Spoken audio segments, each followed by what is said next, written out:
IPL 2026 को खत्म हुए सिर्फ 22 दिन हो चुके हैं और आईपीएल 2027 की अपडेट अभी से चालू हो चुकी है। मतलब ऋषभ पंत ट्रेड अपडेट अभी से जेन्युइन लग रहा है और हार्दिक पांड्या टू आरआर ये भी ट्रेड ऑलमोस्ट कंफर्म हो सकता है क्या? और आईपीएल 2027 की डेट्स वो भी ऑफिशियल कंफर्म हो चुकी है क्या? वो सभी की बात करनी है ना यार। शुरुआत आईपीएल 2026 में ही हो गई थी जब एमआई जैसी बेस्ट आईपीएल टीम भी स्ट्रगल कर रही थी। दिल्ली कैपिटल्स जैसी बैलेंस टीम भी वो भी स्ट्रगल कर रही थी। और यही नहीं, आरआर सिर्फ वैभव सूर्यवंशी के भरोसे पे थे, बाकी आरआर में कोई भी दम नहीं था। ये सारी टीम्स के डाउनफॉल वहां से शुरू हो गया था। ये था आईपीएल 2026 से। अपडेट्स क्या जेन्युइन है, क्या 100% ऑफिशियल भी है, इस सभी की तो करनी है ना बात। तो आइए मैं आपको दूंगा 100% जेन्युइन अपडेट के साथ विद प्रूफ आपको सारी अपडेट्स डिटेल में समझाऊंगा। क्यों ऋषभ पंत दिल्ली कैपिटल्स को चाहिए, हार्दिक पांड्या एमआई क्यों छोड़ना चाहते हैं, यशस्वी जायसवाल और एमआई का क्या रिश्ता है, वो सभी की तो करेंगे ना बात। तो आइए वीडियो को करते हैं शुरू। नमस्कार दोस्तों, आप सभी का स्वागत है हमारे एक और जेन्युइन रियल ऑफिशियल वीडियो में। तो हम आज बात करेंगे आईपीएल की जो ट्रेड विंडो है जो चालू हो चुकी है और ट्रेड विंडो का मसाला अभी से चालू हो गया है।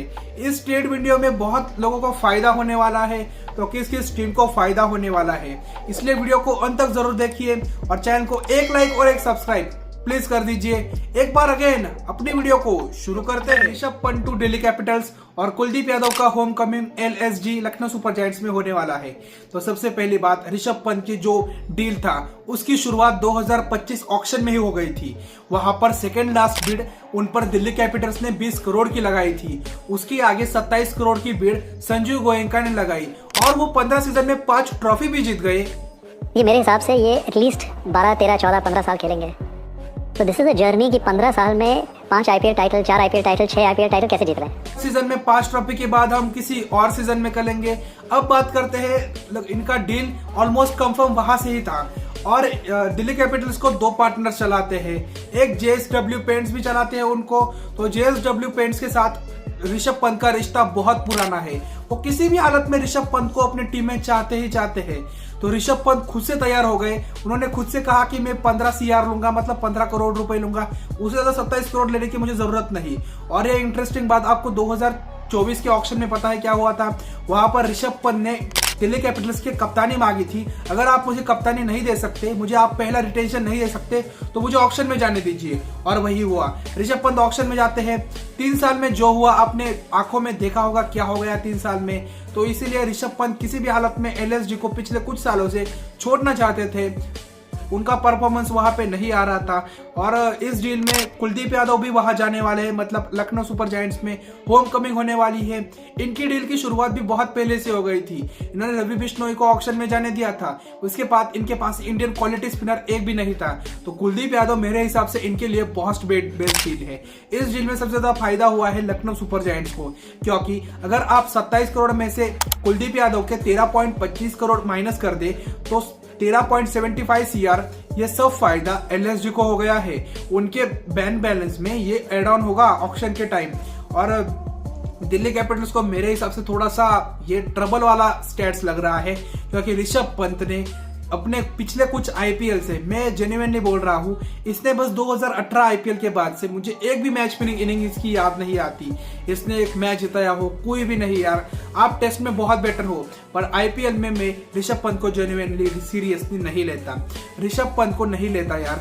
आप देख लीजिए केएल राहुल, यार केएल राहुल हर सीजन 500-600 रन आपके लिए बनाते हैं, 14 करोड़ के आते हैं, और ऋषभ पंत 15 करोड़ के आपको थोड़ा ज्यादा नहीं लगता क्या? तो मुझे कमेंट सेक्शन में बताइए।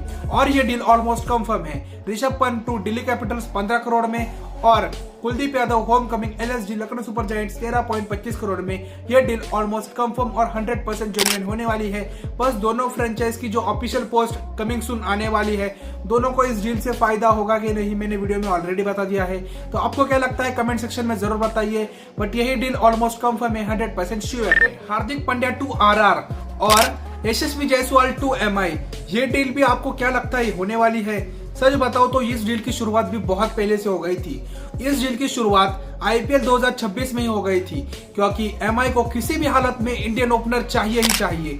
उनको किसी भी हालत में इंडियन ओपनर चाहिए, क्योंकि वो किसी भी हालत में रोहित शर्मा का रिप्लेसमेंट उनके पास कोई भी नहीं है। एक मैच में तो मुंबई इंडियंस के लिए ओपनिंग करते हुए विल जैक्स और रायल रिकल्टन, दो फॉरेन ओपनर आए थे। कितने सालों बाद हम दोनों फॉरेन ओपनर को एमआई के लिए खेलते हुए देख सकते हैं।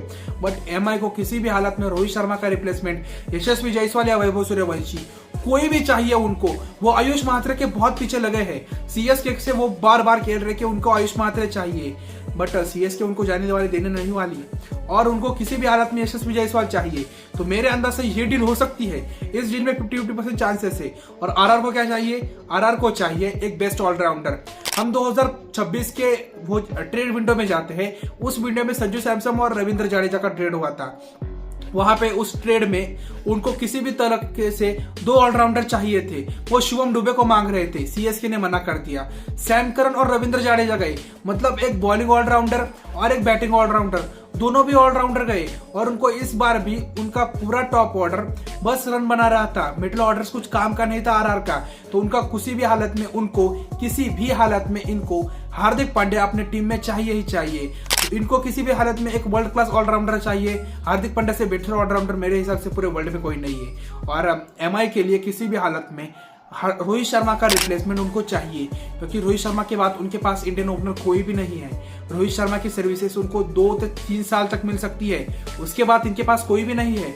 तो ये अपडेट्स ये 50-50% है। और मेरे हिसाब से दोनों ने अगर सोच लिया तो ये अपडेट जेन्युइन हो सकता है, क्योंकि यशस्वी जायसवाल अभी भी 24-25 साल के होंगे और हार्दिक पांड्या अभी भी आईपीएल में खेल सकते हैं। उनकी थोड़ी इंजरी कंसर्न जरूर है, बट हार्दिक पांड्या वहां पर जाएंगे आरआर में।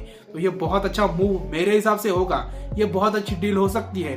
तो हार्दिक पांड्या टू आरआर और यशस्वी जायसवाल टू एमआई, आपके हिसाब से ये डील होगी या नहीं, मुझे कमेंट सेक्शन में जरूर बताइए। लिस्ट अपडेट, आखिरी अपडेट मतलब रिपोर्ट्स के मुताबिक आईपीएल ऑफिशियल ने कंफर्म किया है कि आईपीएल 2027 10 मार्च से 15 मई तक हो सकती है। आपको लग रहा होगा ये बहुत जल्दी है, तो आईपीएल सेक्रेटरी ने एक रीजन भी दिया है कि जब जब सनलाइट बहुत ज्यादा बढ़ती है तब तक व्यूअरशिप ऑटोमेटिकली कम हो जाती है, इसलिए हम इस बार की आईपीएल हम थोड़ी सी जल्दी करने वाले हैं। इन्होंने पहले भी कहा था, अब भी कहा है, इसलिए ये अपडेट्स मुझको ज्यादा जेन्युइन नहीं लगती। क्रिक बस ने भी कंफर्म किया है कि इन्होंने ऐसा कहा है, और इन्होंने ऐसा भी कहा कि ये 74 मैचेस ही होंगे इस बार भी।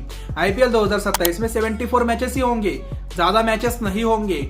और 94 मैचेस का जो शेड्यूल होने वाला था वो नहीं होगा, क्योंकि वो भी कंफर्म किया है उन्होंने, क्योंकि शुरुआत में आईपीएल अच्छी लगती है, बाद में बोरिंग हो जाती है। इसलिए इस बार की आईपीएल भी 74 मैचेस की ही होगी। 4 मैचेस की होंगे, इस पर रीजन दिया है कि व्यूअरशिप पैटर्न 2025 आईपीएल 2026 आईपीएल दोनों में व्यूअरशिप बहुत गंदी तरीके से डाउन हो गई है। तो यहाँ पर इनको रिस्क नहीं लेना, 94 मैचेस नहीं करने, ऑडियंस बाद में बोर हो जाती है। अगर आईपीएल 2 पार्ट्स में होती है तो ही आईपीएल 94 मैचेस की होगी, नहीं तो 74 मैचेस अगेन ये कंटिन्यू करेंगे। ऐसी अपडेट्स दी है क्रिक बस ने और आईपीएल कंफर्म ने। तो ये ट्रेड आपके हिसाब से होंगे या नहीं, मुझे कमेंट सेक्शन में जरूर बताइए। मेरे हिसाब से पहला ट्रेड जो है वो ऑलमोस्ट कंफर्म है, सिर्फ ऑफिशियल पोस्ट डालना बाकी है दोनों फ्रेंचाइज का। उसके बाद सेकंड पोस्ट, अगर दोनों भी सहमत है तो ये डील हो सकती है। दोनों की रिक्वायरमेंट कंप्लीट हो जाएगी ये डील होकर। दूसरी अपडेट भी हो गई। तीसरी अपडेट, मेरे हिसाब से आईपीएल का जो शेड्यूल है वो अभी भी कंफर्म नहीं है। इतनी जल्दी आप खुश मत होइए, क्योंकि ये अभी भी टाइम हो सकता है आईपीएल शेड्यूल के लिए। इस बार का आईपीएल भी इंडिया और ऑस्ट्रेलिया का टूर है, उसके बाद आईपीएल होने वाला है। मेरे हिसाब से इस बार का आईपीएल भी थोड़ा सा देरी होगा, डिले होगा, यही मुझे लगता है। तो आपके हिसाब से आपको क्या लगता है, कमेंट सेक्शन में जरूर बताइए। वीडियो अगर पसंद आती हो तो वीडियो को लाइक कीजिए, चैनल को सब्सक्राइब कीजिए। थैंक्स फॉर वॉचिंग गाइज, एक लाइक और एक subscribe, and thanks for watching and bye.